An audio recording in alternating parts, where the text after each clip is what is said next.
అన్నయ్యకి ఏలియాను అనేక మార్లు దావీదును మందలించినట్టుగా అందరిలో అవమానపరిచాడు, అందరిలో సిగ్గుపరిచాడు. అయినా దావీదు ఏనాడు కృంగిపోలేదు, దావీదు ఏనాడు బాధపడలేదు. తను నమ్మినటువంటి దేవుడిని అతడు ఎరుగుదుడు కనుక దేవుడు నమ్మిన వారిని ఎప్పుడు దేవుడు ఏం చేయడు, సిగ్గుపరచడు. దేవుడు నామానికి స్తోత్రం కలుగునుగా. ఆమేన్. దేవుని నువ్వు నమ్మితే సిగ్గు అవమానం అనేది ఈ జీవితంలో ఎన్నడూ రానే రావు.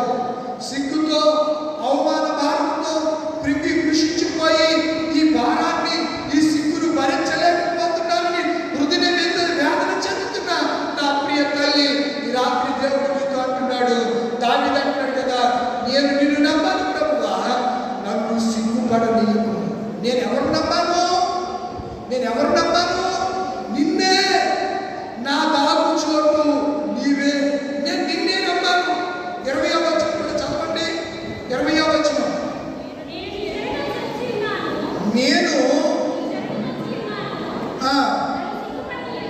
నేను ఎవరి శరణు చచ్చాను? నీ శరణు చచ్చాను. శరణి వేడగా కరుణామయుడా, శరణి వేడగా కరుణామయుడా, రెక్కల చాటున నిరతము నేను స్మరించగా, శరణి వేడగా కరుణామయుడా. దేవుని శరణు పెడితే, దేవుని ఆశ్రయిస్తే సిగ్గు అవమానం అనేవి మన జీవితంలోకి రానే రావు. మనం పొందవలసిన నింద, మనం పొందవలసిన సిగ్గు అవమానము అన్ని నా ప్రభువైన యేసు మన కొరకు, మన ప్రభువైన యేసు ఆయన పొందాడు. అందుకే మనం పాడతాం కదా, మనకై యేసు మరణించే, మన పాపముల కొరకే నిత్య జీవము ఇచ్చుటకే, సహజుండు సజీవుడాయే, నిత్య జీవము ఇచ్చుటకే, సహజుండు సజీవుడాయే. నా అతిక్రమముల అడుగు, నా దోషముల మరగు, నా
అతిక్రమముల మన పాపముల కొరకు ఆయన మన దోష శిక్షను ఆయన భరించాడు, మన పాప శిక్షను ఆయన సహించాడు, మన శిక్షను ఆయన వహించాడు. పిల్లరా, ఎంత ప్రేమ కలిగిన దేవుడు! దేవుడిని నమ్మినటువంటి చక్రవర్తి జయగాడు పరిశుద్ధాత్మ పూర్ణుడైన దావీదు దేవుడు అంటున్నాడు కదా, దేవా నన్ను సిగ్గుపడలేదు. మరొక మాట అంటాడు 5వ వచనంలో,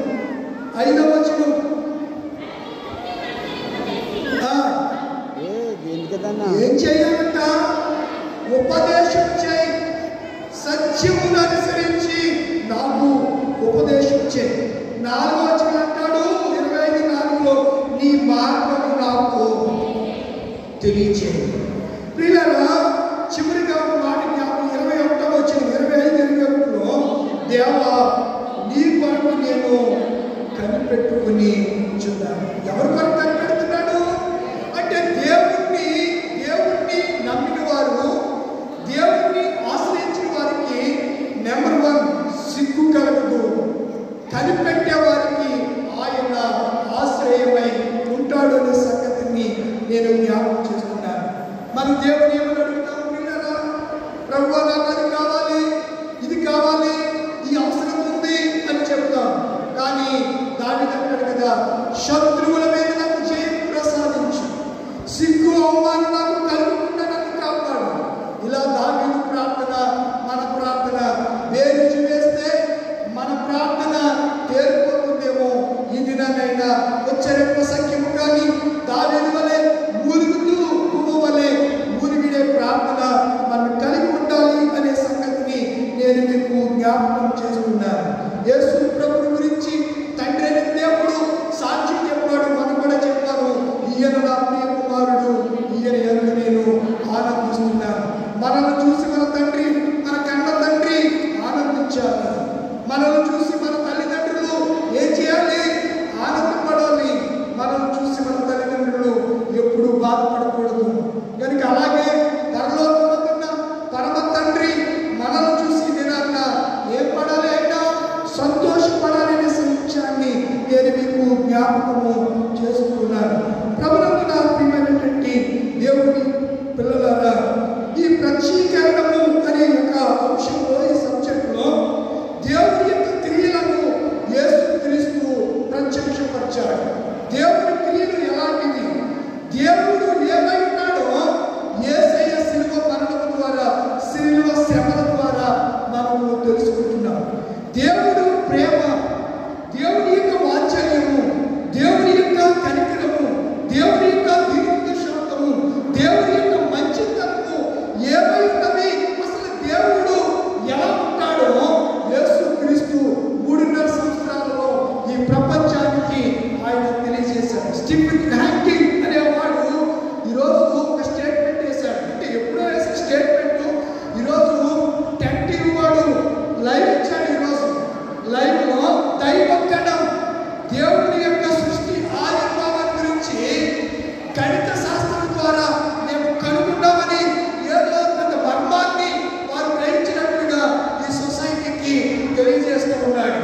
ప్రియులారా, దేవుని యొక్క సృష్టి క్రమంలో దేవుడు ఏమై ఉన్నాడో ఈ సృష్టిని ఆలోచిస్తే మనకి ధ్యానపడుతుందనే సంగతిని నేను జ్ఞాపకం చేస్తున్నాను.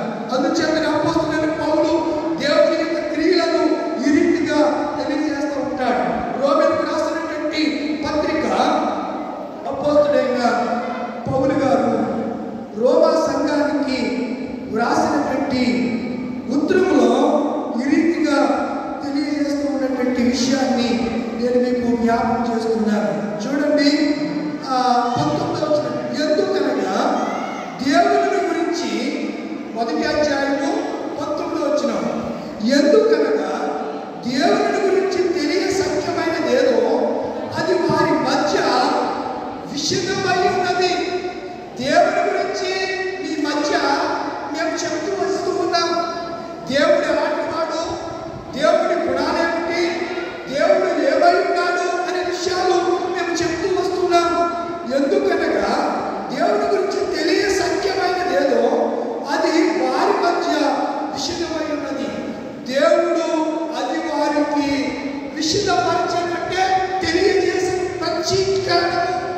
దేవుడు తెలియజేస్తున్నాడు. దేవుడి గురించి దేవుడే చెప్తున్నాడు. థియో అనే హీబ్రూ పదానికి తెలియపరచడం థియో. దేవుడి గురించి తెలుసుకోవడం, దేవుడి గురించి తెలియచెప్పడం, దేవుడి గురించి ప్రకటించడం, దేవుడి గుణగణాల గురించి వివరించడం. ఈ విషయాలు మనము ఆలోచన చేస్తే ఇక్కడ రాయబడినటువంటి మాట ఏంటనగా విషదపరచము. విషదపరచనంటే అమ్మా ప్లారెన్స్, విషదపరచనంటే తెలియజేసాను. విషదపరచనంటే తెలియజేసాను. దేవుడు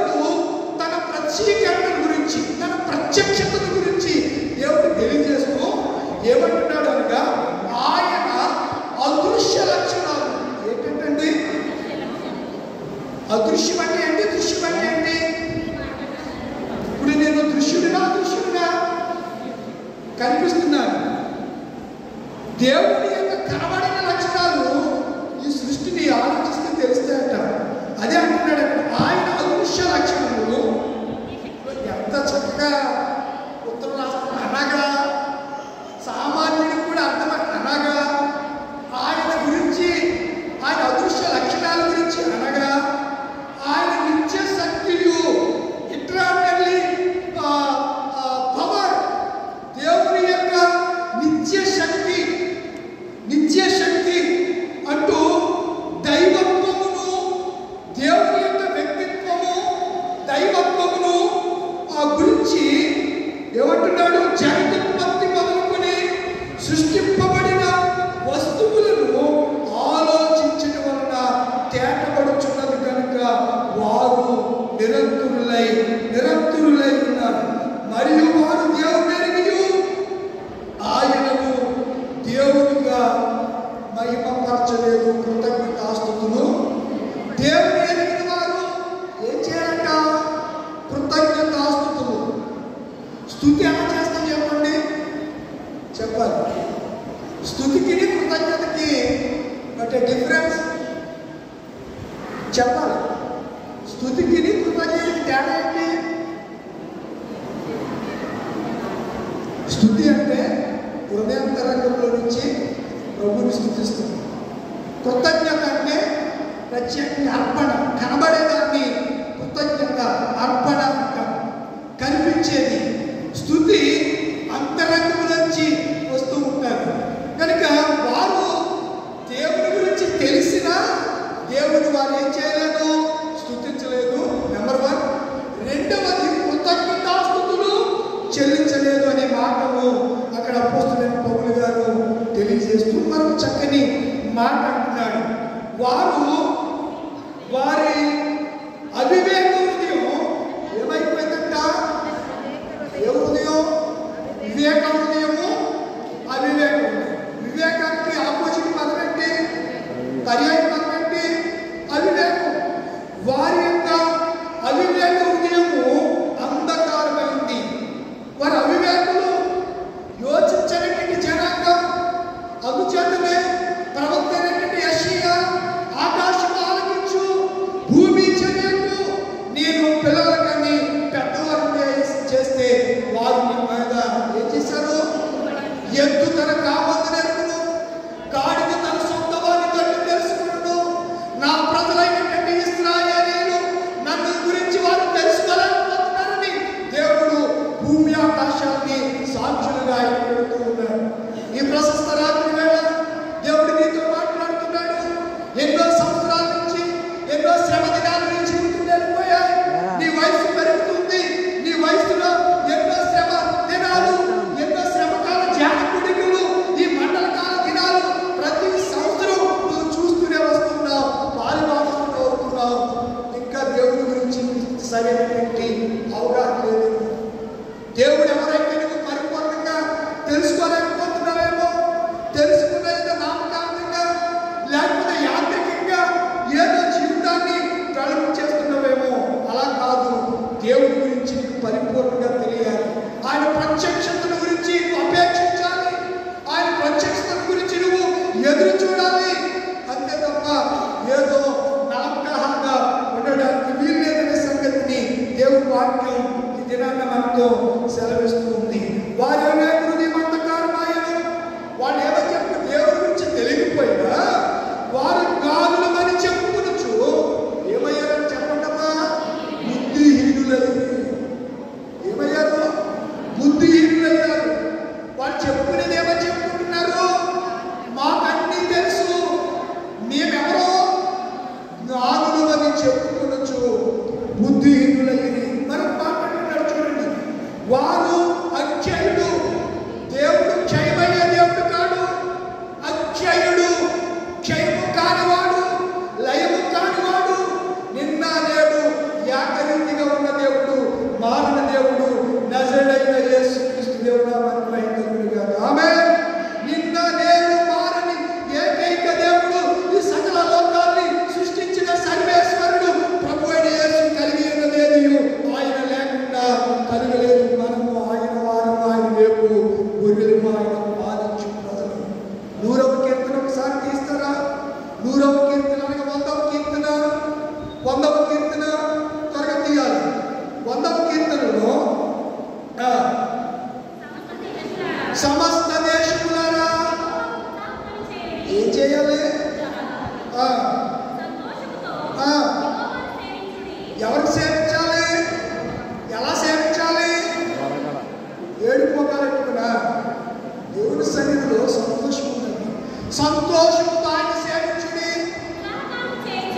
ఉత్సాహగానము చేయించు.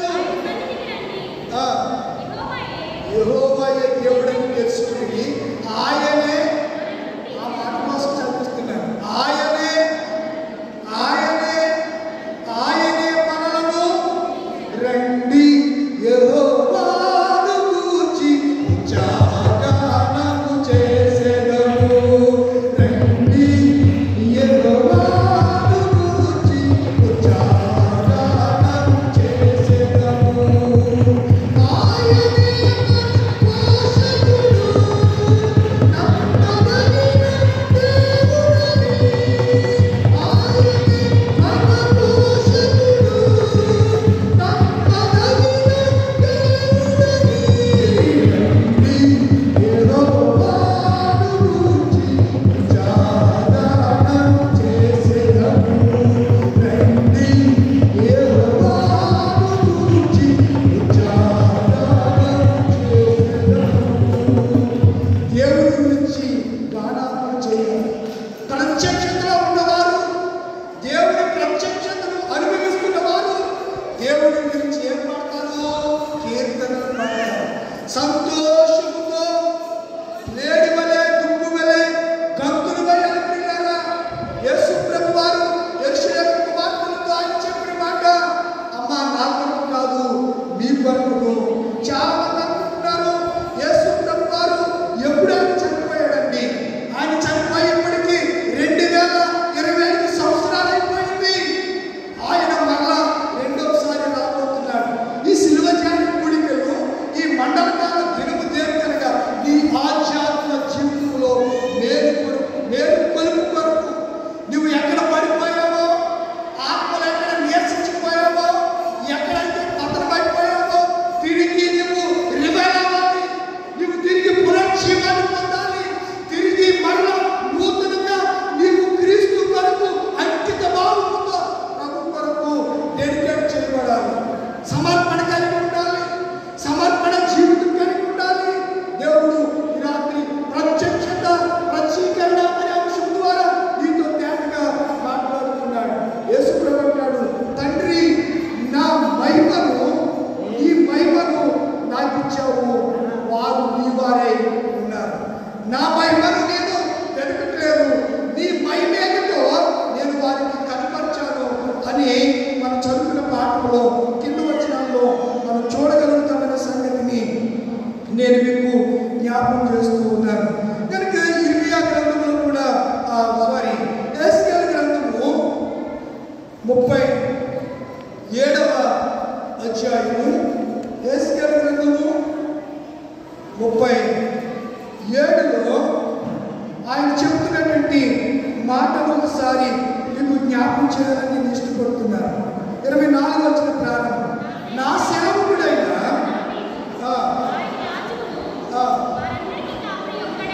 ఇప్పుడు మీరు తెలుసుకోవాలి.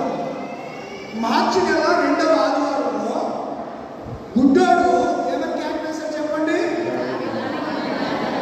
ఇప్పుడు యేసు దావీదు కుమారుడు అంటే, ఇప్పుడు దేవుడు యేసు దావీదుని ఏమంటున్నాడు? నా సేవకుడు, నా సర్వెంట్. సర్వెంట్ అంటే సేవకుడు. దావీదుని దేవుడు ఏమని మాట్లాడుతాడు చెప్పండి? నా సేవకుడైన దావీదు వారికి రాజవుడు, వారందరికీ కాపరి. కాపరి అనగా యేసయ్య. సేవకుడు దావీదైతే అందరికీ కాపరి ఎవరు? యేసు. అందుకే కీర్తనకారుడు దావీదు అంటాడు, యెహోవా నాకు కాపరి, నీవే నా మంచి కాపరి, నీవే నా మంచి కాపరి, నీవే నా మంచి కాపరి, నీవే నా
యేసు ఎవరో వారికి చెబుతున్నా వారు హృదయాలు ఎలా ఉన్నాయి? అందుకే అంటాడు చూడండి ఒక మాట, మత్తయి సువార్త 15వ అధ్యాయం, మత్తయి సువార్త 15వ అధ్యాయం, మత్తయి సువార్త 13వ అధ్యాయం 15వ వచనం నుంచి, ఈ ప్రజలు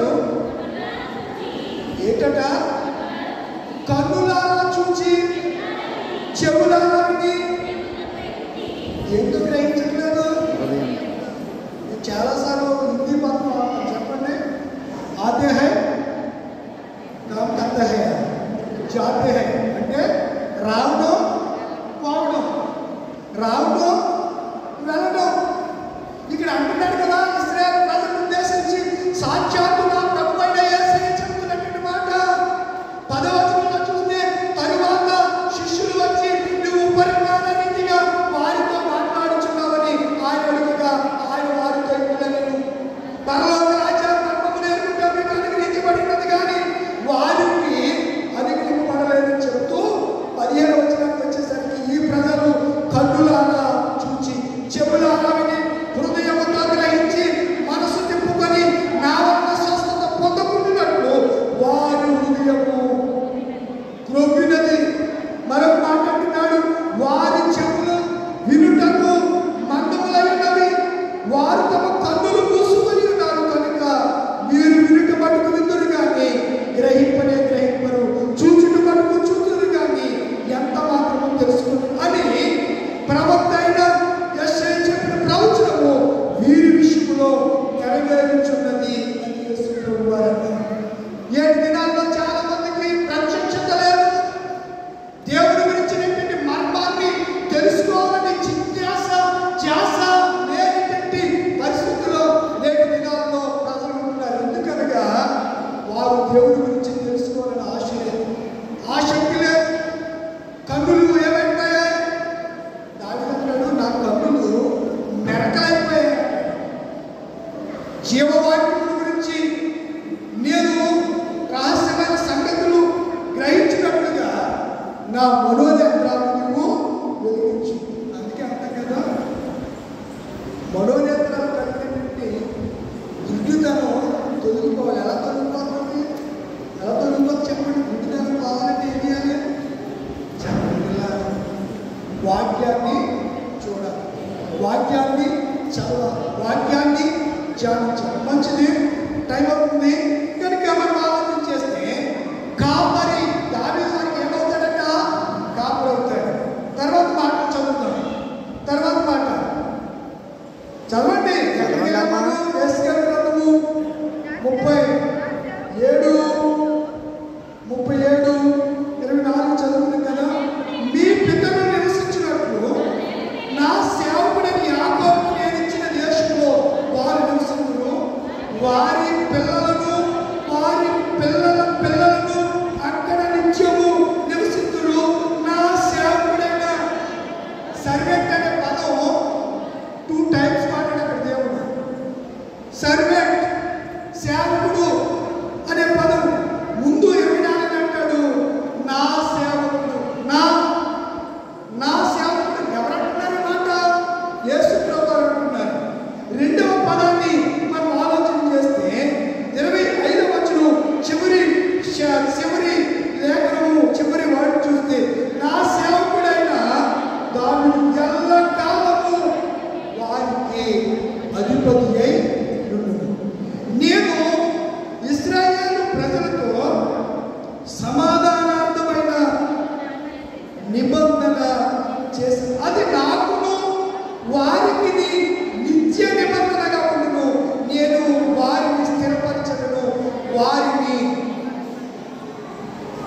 విస్తరింపచేసి. దేవుడు మనం ఏం చేయాలనుకుంటున్నాడు? చిన్న మందగా ఉండాలని ఇష్టపడుతున్నాడు, విస్తారముగా మనల్ని ఆశీర్వదించాడు.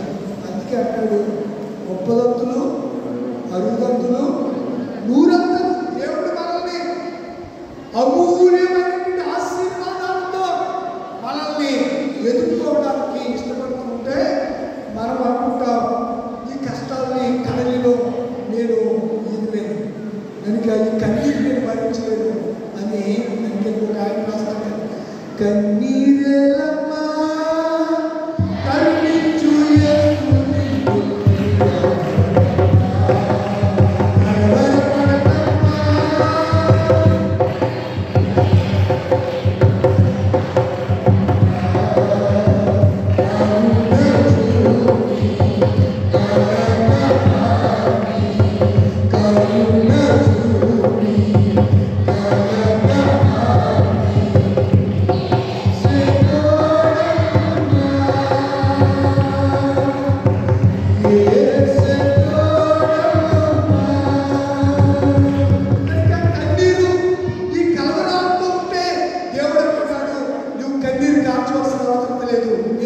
ప్రత్యక్షపరచుకుంటున్నాను.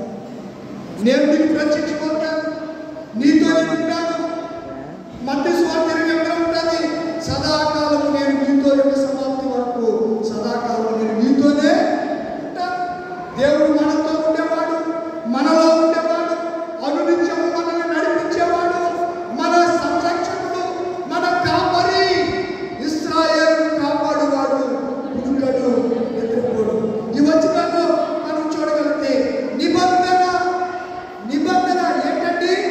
నిబంధన దేవుడు నిత్యమైన బంధము చేత మనతో ఈ రాత్రి ఒక నిబంధన చేస్తున్నారు తన ప్రత్యక్షతల గురించి. మరొక మాట, కింద మాట చెప్పి ముగిస్తాను చూడండి. వారి మధ్య నా పరిశుద్ధ స్థలమును నిత్యము విస్తరణ చేస్తాడంట. ఏముంచుతాడంట? పరిశుద్ధ స్థలమును నిత్యం. కొంతకాలమా ఈ 40 దినాలైనా దేవుడు తన సన్నిధి మనతో ఉంచేది ఈ 40 డేసేనా? లేదు, నిత్యము ఆయన సన్నిధి మనతో ఉంటుందట. నా మందిరము వారికి పైగా ఉండును, నేను వారికి దేవుడినై ఉండును, వారు నాకు జనులై ఉండును. నా మందిరం అనగా నా యొక్క శక్తి, నా గ్లోరిఫై జీసస్ అంటే మనం దేవుని అద్భుతమైనటువంటి మహిమ ప్రసన్నత ఎప్పుడు మనకి పైన శరాపులు, కెరూబులు పరిశుద్ధుడైన దేవుడిని ఆయన స్తోత్ర గీతాలు పాడుతుంటే మహిమలో ఉన్న మహాతేజస్సులో ఉన్నటువంటి పరిశుద్ధుడైనటువంటి తండ్రి మనతో మాట్లాడడానికి, మనతో నివాసం చేయడానికి 2025 సంవత్సరాల క్రితమే ఈ భూమి మీదకి వచ్చి తన శిలువ మరణం ద్వారా తన ప్రత్యక్షతను మనకి ఏం చేశాడు? తెలియపరిచాడు, కనుపరుచుకున్నాడు. తాను ఏమై ఉన్నాడో తెలియజేస్తున్నాడు. అనే విషయాలని నేను జ్ఞాపకం చేస్తున్నాను. రెఫరెన్స్ ఇస్తాను, ముగిస్తాను. తిమోతికి రాసిన 2వ పత్రిక 4వ అధ్యాయము 1-2 వచనాలు ఇంటికెళ్ళిన తర్వాత చదవండి. అలాగే తిమోతికి రాసిన మొదటి పత్రిక 6వ అధ్యాయము 16వ వచనం ఇంటికెళ్ళిన తర్వాత చదువుకోండి. ఎఫెసీ రాసిన పత్రిక రాసుకుంటారా? మొదటి అధ్యాయము 19వ వచనం ఇంటి దగ్గరికి ప్రత్యక్షత, ఈ ప్రత్యీకరణ, ఈ అంశానికి సంబంధించినటువంటి రెఫరెన్స్. తరువాత కీర్తన గ్రంథము 32:6 వచనం, 49వ కీర్తన 20వ వచనము, సామెతలు 11:2వ వచనము, ఇవన్నీ కూడా క్రీస్తు యొక్క ప్రత్యక్షతను చాలా సవివరముగా తెలియజేస్తున్నాయని సంగతిని నేను మీకు జ్ఞాపకం చేస్తున్నాను. నా ప్రియమైన తల్లి, నా ప్రియమైన తండ్రి, ఎంతకాలం ఈ భూమి మీద నువ్వు క్రీస్తుని ఎరిగిన వారిగా, ఎరిగి కూడా ఎరగని దానిగా నువ్వు జీవిస్తావు. ఈ రాత్రైనా ఆయన ప్రత్యక్షతను అపేక్షించాలని ఆశపడుతున్నావా? ఆశపడితే ఉన్న స్థలాల్లో మోకరించగలిగిన వారు మోకరించండి, మోకరించలేని వారు అలాగే శిరము నుంచి కండ్లను మూసుకుని దేవుడి రాత్రి, దేవుడి